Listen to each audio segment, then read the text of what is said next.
A'udzubillahi minasyaitonirrajim. Bismillahirrahmanirrahim. Assalamualaikum warahmatullahi wabarakatuh. Alhamdulillahirabbil alamin wassalatu wassalamu ala asyrafil anbiya'i wal mursalin wa ala alihi wa sahbihi ajma'in. Tuan-tuan, puan-puan, muslimin, muslimat, sidang penonton yang dirahmati Allah sekalian. Bulan Ramadan, bulan yang penuh barakah, yang padanya ada satu peristiwa yang besar berlaku di bulan Ramadan ini, iaitu peristiwa nuzul Al-Quran ataupun peristiwa turunnya Al-Quran. Jadi pengertian kepada nuzul Al-Quran ialah dari segi bahasa, perkataan nuzul bererti menetap di suatu tempat ataupun turun daripada satu tempat yang tinggi, yang mana kata pembuatannya adalah nazala, yang membawa maksud dia telah turun ataupun dia menjadi tetamu. Sebenarnya penggunaan kepada istilah nuzul Al-Quran ini secara majaznya ataupun simboliknya yang bermaksud kepada pemberitahuan tentang Al-Quran, yang nak menunjukkan bahawa tujuan Al-Quran itu adalah tentang ketinggiannya. Jadi secara teknikalnya nuzul Al-Quran ini bererti penurunan Al-Quran daripada langit kepada Nabi yang terakhir, iaitu Nabi kita Muhammad sallallahu alaihi wasallam. Di antara dalil yang menyatakan tentang penurunan Al-Quran adalah dalam surah Al-Isra ayat 105. Allah Subhanahu wa taala berfirman, a'udzubillahi minasyaitonir rajim, wa bil haqqi anzalnahu wa bil haqqi nazal wa ma arsalnaka illa mubasysyiran wa nazira, yang bermaksud dan dengan cara yang sungguh layak serta berhikmah kami telah turunkan Al-Quran, dan dengan meliputi segala kebenaran ia diturunkan, dan tiadalah kami mengutuskan yakni Nabi Muhammad sallallahu alaihi wasallam melainkan memberi ataupun pembawa berita gembira bagi orang-orang yang beriman dan pembawa amaran bagi orang-orang yang ingkar. Jadi dapat dinyatakan bahawa di sini Al-Quran ini berlaku secara berperingkat-peringkat ataupun diturunkan secara sekaligus. Bukanlah ia bertentangan di antara satu sama lain, tetapi kedua-duanya berlaku secara serentak ataupun secara berperingkat-peringkat, dan hal ini dapat kita fahami dan juga dapat kita teliti melalui perbahasan tentangnya. Jadi Syekh Abdul Azim Az-Zalqani menyatakan bahawa penurunan Al-Quran ini ada 3 peringkat di dalam kitab Manahil Al-Irfan fi Ulumil Quran. Jadi Al-Quran ini ada 3 peringkat penurunannya. Jadi peringkat yang pertama adalah diturunkan Al-Quran secara sekaligus pada waktu yang hanya Allah Subhanahu wa taala sahaja yang tahu. Jadi hal ini dapat dijelaskan dalam firman Allah dalam surah Al-Buruj ayat 21 dan juga 22. Allah Subhanahu wa taala berfirman, a'udzubillahi minasyaitonir rajim, bal huwa Qur'anum Majid fi lauhim mahfuz, yang bermaksud sebenarnya apa yang engkau sampaikan kepada mereka bukanlah syair ataupun sihir, bahkan ialah Al-Quran yang tertinggi kemuliaannya, lagi yang terpelihara dengan sebaik-baiknya pada lauhil mahfuz. Jadi dalam mentafsirkan ayat ini, Al-Imam Al-Qurtubi dan juga At-Tabari menyatakan bahawa lauhil mahfuz di sisi Allah dan juga dipelihara daripada syaitan untuk sampai kepadanya. Dapat kita lihat dalam kitab Al-Jami' li Ahkam Al-Quran ataupun Jami' Al-Bayan fil Ta'wil Al-Quran. Jadi peringkat yang kedua pula adalah penurunan Al-Quran daripada Lauhil Mahfuz ke Baitul Izzah ataupun langit dunia. Hal ini dapat dijelaskan melalui firman Allah dalam surah Al-Baqarah ayat 185.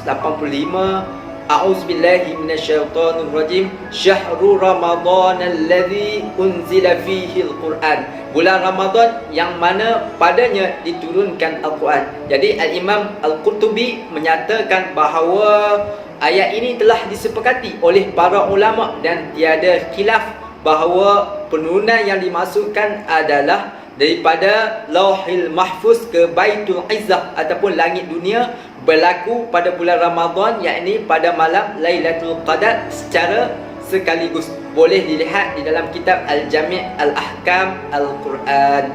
Jadi peringkat yang ketiga, peringkat yang terakhir adalah penurunan Al-Quran secara berperingkat-peringkat daripada langit dunia kepada Nabi Muhammad sallallahu alaihi wasallam, yang mana diturunkan melalui perantaraan malaikat Jibril alaihi salam, yang mana kita boleh lihat firman Allah dalam surah Asy-Syu'ara ayat 193 hingga 195. Allah Subhanahu wa taala berfirman, a'udzubillahi minasyaitonir rajim, nazala bihir ruhul amin ala qalbika litakuna minal munzirin bilisanin arabiyyin mubin. Yang bermaksud ia dibawa turun oleh malaikat Jibril yang amanah ke dalam hatimu supaya engkau, yakni wahai Nabi Muhammad, menjadi seorang dari pemberi-pemberi ajaran dan juga amaran kepada umat manusia. Ia diturunkan dalam bahasa Arab yang fasih serta terang nyata. Jadi dapat kita simpulkan bahawa dekat sini hujah-hujah yang di atas menyatakan bahawa Al-Quran ini telah diturunkan secara sekaligus pada dua peringkat, iaitu peringkat penurunan ke Lauhil Mahfuz dan peringkat keduanya ke Baitul Izzah ataupun langit dunia. Dan inilah yang dimaknakan oleh firman Allah yang menyebut bahawa Al-Quran ini diturunkan secara sekaligus. Adapun penurunan secara berperingkat adalah daripada langit dunia kepada Nabi kita, junjungan kita Nabi Muhammad sallallahu alaihi wasallam, bermula daripada detik-detik awal Nabi Muhammad sallallahu alaihi wasallam menerima wahyu hingga akhir. Iaitu yang pertamanya kita boleh tengok penerimaan wahyu yang pertama Nabi Muhammad sallallahu alaihi wasallam adalah di Gua Hira melalui perantaraan malaikat Jibril alaihi salam. Di dalam surah Al-Alaq ayat 1 hingga 5, ya Allah Subhanahu wa taala berfirman, a'udzubillahi minasyaitonir rajim, iqra bismi rabbikal ladzi khalaq, khalaqal insana min 'alaq, iqra wa rabbukal akram, alladzi 'allama bil qalam, 'allamal insana ma lam ya'lam.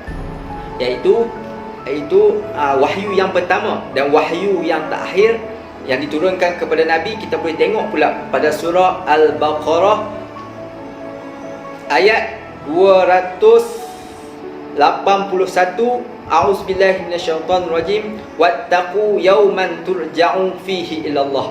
Jadi jelaslah kat sini bahawa penurunan Al-Quran ini dapat dinyatakan bahawa diturunkan secara sekaligus dan juga diturunkan secara berperingkat-peringkat. Jadi saya nak kongsi lagi satu kepada tuan-tuan, iaitu mukjizatnya, agungnya ayat dalam surah Al-Qadar, iaitu Allah Subhanahu wa taala berfirman dalam surah Al-Qadar ayat yang pertama, inna anzalnahu fi lailatul qadr, iaitu kami turunkan, yakni Al-Quran pada malam Al-Qadar. Jadi kalau kita tengok dekat surah Al-Qadar ini yang diturunkan kepada Nabi Muhammad sallallahu alaihi wasallam, yang mana kalau kita tengok Al-Quran ini mengandungi 6,236 ayat yang terkandung di dalam Al-Quran, dan juga terdapat 30 juzuk dan juga terdapat 114 surah. Jadi yang menariknya kita tengok dalam surah Al-Qadar ini, iaitu kita bilang perkataan yang terdapat dalam surah Al-Qadar, ia juga mengandungi 30 perkataan yang mana menyamai dengan 30 juzuk Al-Quran.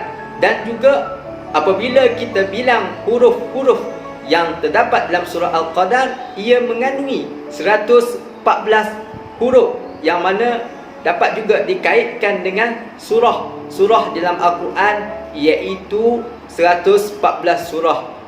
Jadi dekat ini kita tengok lihat bahawa perkara ini adakah berlaku secara kebetulan ataupun menunjukkan kepada mukjizat Al-Quran itu sendiri yang diturunkan oleh Allah Subhanahu wa taala, yang mana kita boleh menjadi pengkoman dan juga mengambil iktibar. Jadi kita jangan beli Al-Quran ni cantik-cantik, banyak-banyak, hanya kita tak dekat rak-rak rumah kita sampai berabuk, sampai tak tengok langsung. Jadi itu amat-amat rugi. Jadi Al-Quran kita yang ada di rumah, di pejabat kita, di mana-mana yang kita beli tu, ambillah dan juga kita bacalah, hayatilah dan juga fahamilah, tadaburlah Al-Quran itu, kerana amat rugi bagi orang yang tak membaca Al-Quran, hatinya akan gelap. Dan bagi orang-orang yang baca Al-Quran ni, akan nur, cahaya di dalam hatinya, akan lapang dadanya, dan dia akan dapat senang urusannya dan dipermudahkan. Jadi Nabi SAW mengatakan bahawa Al-Quran ini pemberi syafaat pada hari akhirat kelak. Dan juga siapa yang membacanya, satu huruf sahaja di dalam Al-Quran, Allah gandakan 10 kali pahala.